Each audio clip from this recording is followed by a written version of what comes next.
ചിന്നാലി എന്ന ചൈനക്കാരൻ കുഞ്ഞാലിമരക്കാർ. ഈ അടുത്തിറങ്ങിയ മരക്കാർ അറബിക്കടലിൻ്റെ സിംഹം എന്ന സിനിമയിൽ ഏവരുടെയും ശ്രദ്ധ പിടിച്ചു പറ്റിയ ഒരു കഥാപാത്രമായിരുന്നു ചിന്നാലി. കുഞ്ഞാലിമരക്കാരുടെ സന്തത സഹചാരിയായ ചിന്നാലി പക്ഷേ യഥാർത്ഥത്തിൽ ഉണ്ടായിരുന്ന വ്യക്തിയാണോ അതോ സിനിമയ്ക്ക് വേണ്ടി തയ്യാറാക്കിയ ഒരു കഥാപാത്രം മാത്രമായിരുന്നോ എന്ന് പലരും അന്വേഷിക്കുന്നതായി കണ്ടു. എന്നാൽ ചിന്നാലി യഥാർത്ഥത്തിൽ നമ്മുടെ കോഴിക്കോട് എത്തിപ്പെട്ട് ഇവിടെ ജീവിച്ച് ഈ നാടിനു വേണ്ടി പടപൊരുതി ജീവൻ ബലിയർപ്പിച്ച ഒരു ചൈനക്കാരൻ തന്നെയായിരുന്നു. തൻ്റെ ജന്മദേശത്ത് നിന്ന് കാതങ്ങൾക്കിപ്പുറത്ത് തന്നെ പോറ്റി വളർത്തിയ മറ്റൊരു നാടിൻ്റെ മാനം കാക്കാൻ കടലിൽ പടവാളേന്തിയ ചിന്നാലി എന്ന ചൈനീസ് വംശജനായ ആ യുവാവിൻ്റെ ലഭ്യമായ ചരിത്രമാണ് ഈ വീഡിയോയിലൂടെ നിങ്ങളുമായി ഞാൻ പങ്കുവെക്കുന്നത്. കുഞ്ഞാലിമരക്കാർമാരുടെ ചരിത്രം പോലെ തന്നെ കുഞ്ഞാലിമാരുടെ സന്തത സഹചാരിയായിരുന്ന ചിന്നാലിയുടെ ചരിത്രവും പ്രധാനമായും നമുക്ക് ലഭിക്കുന്നത് അക്കാലത്ത് ഇവിടം സന്ദർശിച്ച വിദേശ സഞ്ചാരികളുടെ വിവരണങ്ങളിൽ നിന്നോ പോർച്ചുഗീസ് രേഖകളിൽ നിന്നോ ഒക്കെയാണ്.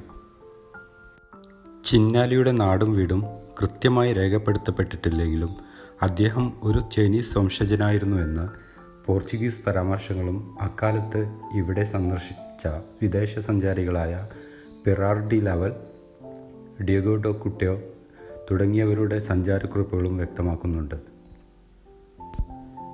പിന്നീട് സാമൂതിരിയുടെ കോഴിക്കോട് നാട്ടുരാജ്യത്തിൻ്റെ ഉപനാവിക സേനാ മേധാവി സ്ഥാനത്തോളം എത്തിപ്പെടാൻ ചിന്നാലിക്ക് ആയി എങ്കിലും 10 വയസ്സുള്ളപ്പോൾ പറങ്കികളുടെ പിടിയിൽപ്പെട്ട് അടിമജീവിതം നയിക്കേണ്ടി വന്ന ഗതികേടും ചിന്നാലിയുടെ ജീവിതത്തിൽ കഴിഞ്ഞുപോയിട്ടുണ്ടായിരുന്നു. ചീനാലി എന്നതിൽ നിന്നാണ് ചിന്നാലി എന്ന നാമത്തിൻ്റെ ഉൽപ്പത്തിയെന്ന് കരുതുന്നു. ചൈനീസ് വംശജനായ ചിന്നാലിയെ ചീന അലി അല്ലെങ്കിൽ ചീനക്കാരൻ അലി എന്ന് വിളിച്ചു വന്നതാണെന്നും പിന്നീടത് ചീനാലിയും ചിന്നാലിയും ആയി മാറിയതാണെന്നും അഭിപ്രായങ്ങളുണ്ട്. മറ്റൊരു അഭിപ്രായം ചിന്നാലിയുടെ സമകാലികനായ പിന്നീട് കുഞ്ഞാലിമരക്കാർ അഞ്ചാമൻ എന്ന് വിശേഷിപ്പിക്കപ്പെട്ട അലി ഇബ്രാഹിം മരക്കാരെയും ചിന്നാലിയെയും തമ്മിൽ തിരിച്ചറിയാൻ വേണ്ടി ചീന അലി എന്ന് ചിന്നാലിയെ വിളിച്ചതാണെന്ന വാദവും നിലവിലുണ്ട്.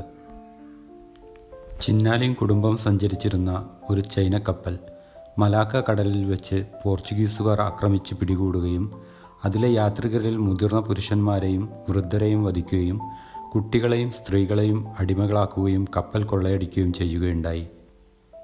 അങ്ങനെ അടിമകളാക്കപ്പെട്ടവരുടെ മുന്നിൽ വെച്ച് തന്നെ ക്രൂരതയ്ക്ക് പുകൾപെറ്റ പറങ്കികൾ ആ തടവുകാരുടെ വേണ്ടപ്പെട്ടവരെ നിഷ്കരുണം വധിക്കുകയുണ്ടായി. അക്കൂട്ടത്തിൽ ചിന്നാലിയുടെ മാതാപിതാക്കളെയും പറങ്കികൾ അവൻ്റെ കൺമുന്നിൽ വെച്ച് തന്നെ ക്രൂരമായി കൊല ചെയ്തു. ഇതിലുള്ള പ്രതികാരം അന്ന് ആ 10 വയസ്സുകാരൻ ചിന്നാലിയുടെ കുഞ്ഞു മനസ്സിലും നീറിപ്പുകഞ്ഞിരിക്കണം. അതാണ് പിന്നീട് പ്രതികാരാഗ്നിയായി പട്ടുമരക്കാർക്കൊപ്പവും കുഞ്ഞാലി നാലാമനൊപ്പവും നടത്തിയ ആക്രമണങ്ങളിൽ ചിന്നാലി പറങ്കികൾക്കെതിരെ പുറത്തെടുത്തത്.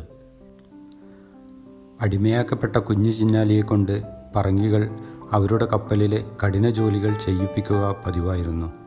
പീഡനവും അവഹേളനവും നിറഞ്ഞ ഈ ദുരിത ജീവിതത്തിനിടയിലാണ് ചിന്നാലി കുഞ്ഞാലിമരക്കാർമാരുടെ കയ്യിൽ എത്തിപ്പെടുന്നത്. മലാക്ക കടലിൽ വെച്ച് പട്ടുമരക്കാരും മുഹമ്മദ് അലി മരക്കാരും ചേർന്ന് പോർച്ചുഗീസുകാർക്കെതിരായി നടത്തിയ യുദ്ധത്തിൽ പറങ്കികളെ പരാജയപ്പെടുത്തുകയും അവരുടെ കപ്പലുകളും അവയിലെ ആയുധങ്ങളും ചരക്കുകളും പിടിച്ചെടുക്കുകയുമുണ്ടായി. കുഞ്ഞാലിമാർ പിടിച്ചെടുത്ത ആ പോർച്ചുഗീസ് കപ്പലുകളിൽ പറങ്കികളുടെ പിടിയിലകപ്പെട്ട് അടിമജീവിതം നയിക്കേണ്ടി വന്ന സ്ത്രീകളും കുട്ടികളും ഉണ്ടായിരുന്നു. കുഞ്ഞാലിമാർ അവരെ മോചിപ്പിക്കുകയും സ്വതന്ത്രരാക്കുകയും ചെയ്തു. അലി എന്നു പേരു നൽകിയ ആ അനാഥബാലനെ കുഞ്ഞാലിമരക്കാർമാർ അയോധന കലകളും കടൽ പോരാട്ടങ്ങളും അഭ്യസിപ്പിച്ചു. കുഞ്ഞാലിമാരെ പോലെ കടുത്ത ഇസ്ലാമത വിശ്വാസിയായിരുന്നു ചിന്നാലിയുമെന്ന് ഡിഗോ ഡി കോട്ടോ രേഖപ്പെടുത്തുന്നത് കാണാം. പിടിയിലകപ്പെട്ട പറങ്കികളെ വളരെ ക്രൂരതയോടെ ചിന്നാലി കൊലപ്പെടുത്തിയിരുന്നു എന്നും കൂട്ടോ വിലപിക്കുന്നുണ്ട്. ഒരുപക്ഷെ തൻ്റെ കൺമുന്നിൽ വെച്ച് തൻ്റെ മാതാപിതാക്കളെയും കുടുംബാംഗങ്ങളെയും ക്രൂരമായി കൊല്ലുന്നത് കാണേണ്ടി വന്ന ചിന്നാലിയുടെ പ്രതികാരമായിരുന്നിരിക്കാം അവനെ അങ്ങനെ ചെയ്യാൻ പ്രേരിപ്പിച്ചത്. 500-ലധികം പോർച്ചുഗീസുകാരെ ചിന്നാലി വധിച്ചിട്ടുണ്ടെന്ന് പിറാർ ഡി ലാവലും ഡിഗോ ഡോ ക്യൂട്ടോയും എഴുതിയത് കാണാം. പറങ്കികൾക്കെതിരായി നടന്ന സുപ്രധാന യുദ്ധങ്ങളിലെല്ലാം പട്ടുമരക്കാർക്കൊപ്പവും കുഞ്ഞാലി നാലാമനൊപ്പവും ധീരമായി പോരാടിയ ചിന്നാലിയെ കുഞ്ഞാലി നാലാമൻ്റെ കാലത്ത് ഉപസൈനിക മേധാവിയായി സാമൂതിരി നിയമിക്കുകയുണ്ടായി. ചിന്നാലിയുടെ ആക്രമണ വീര്യത്തെ പറങ്കികൾ പോലും അതിശയത്തോടെ നോക്കിയതായി ചരിത്രത്തിൽ കാണാനാവും. മാസങ്ങൾ നീണ്ടുനിന്ന പുതുപ്പണം കോട്ട ഉപരോധത്തിനു ശേഷം സാമൂതിരിക്ക് മുന്നിൽ ഉടവാൾ വെച്ച് കീഴടങ്ങാൻ തയ്യാറായി കോട്ടയ്ക്ക് പുറത്തേക്ക് വന്ന കുഞ്ഞാലി നാലാമനൊപ്പം ചിന്നാലിയും ഉണ്ടായിരുന്നു. അന്നത്തെ സാമൂതിരി ചതിയിലൂടെ കുഞ്ഞാലി നാലാമനെ പറങ്കികൾക്ക് വിട്ടുകൊടുത്തപ്പോൾ കുഞ്ഞാലിയുടെ സംഘത്തിലുണ്ടായിരുന്ന ചിന്നാലിയും പോർച്ചുഗീസുകാരുടെ പിടിയിലായി.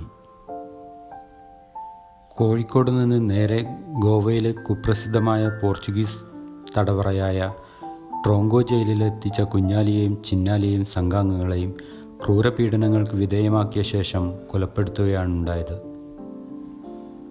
ട്രോങ്കോ ജയിലിലേക്ക് ചിന്നാലി എത്തിച്ചപ്പോൾ ജയിൽ കണ്ട് ചിന്നാലി വാവിട്ട് കരഞ്ഞെന്നും തങ്ങളുടെ മതത്തിൽ ചേരാൻ സന്നദ്ധനായെന്നും മതം മാറ്റിയ ശേഷം തങ്ങളുടെ അടിമക്കൂട്ടത്തിൽ ചേർത്തതായും പോർച്ചുഗീസ് പാതിരിയായിരുന്ന ഫാദർ പിമെൻ്റോ പിന്നീട് അവകാശപ്പെടുന്നത് കാണാം.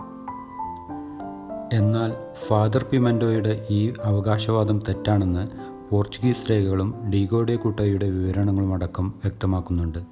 കുഞ്ഞാലിക്കു ശേഷം രണ്ടാമതായി ചിന്നാലിയെയാണ് വധിച്ചതെന്ന് പറങ്കി രേഖകൾ തന്നെ വ്യക്തമാക്കുന്നു.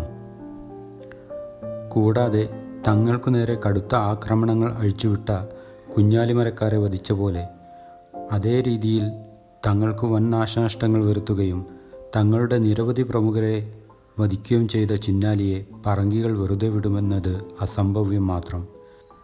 കാരണം പറങ്കികൾ അത്ര വലിയ മഹാമനസ്കരായിരുന്നില്ല എന്നത് അവരുടെ ചരിത്രം പരിശോധിക്കുന്ന ഏവർക്കും വ്യക്തമാവുന്നതാണ്.